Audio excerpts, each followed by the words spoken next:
In this video, we're going to look at some exercises to improve your early arm bend on the snatch and clean. One thing to keep in mind is that your body is smart. If you give it a task, it's going to complete that task with the resources that it has on hand. For some athletes, they early arm bend because their lats are either not engaged or they're not strong enough to support the load that's pulling them forward.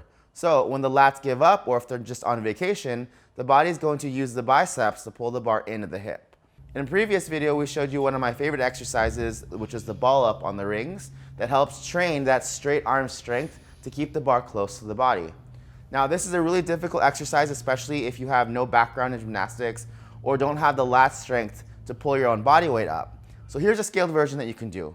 I've got a band here hanging from a yoke, and what I'm going to do is I'm going to create that same shape as the launch position here. And I'm just going to let the band come out to here and push it back. I don't need to let it go all the way because that's not really realistic for us in weightlifting. The bar is going to be maybe here or here. So to start, pull the band back and press down. Arms are straight. I don't want to bend my elbows here. And I'm going to push down towards the floor.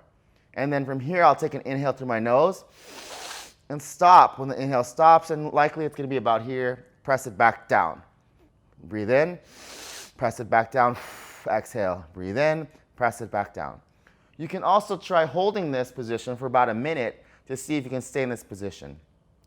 A couple things to keep in mind. We want the feet to be flat to the ground, just like they should be in this position with a snatch or clean. I want big toe, little toe, heel touching the floor, and I want my gaze to be forward. So I can hold this position here, and I can challenge it by letting it out.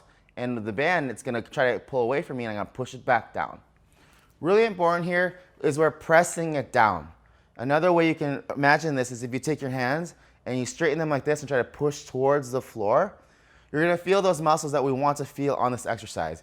You want to feel them here on your chest, under here on the lats, and maybe a little bit in the short head, the bicep here, because that's what's creating the proper tension to keep the bar close. Give this a try, and if you have any questions, post them in the comments, and we'll see you guys next time.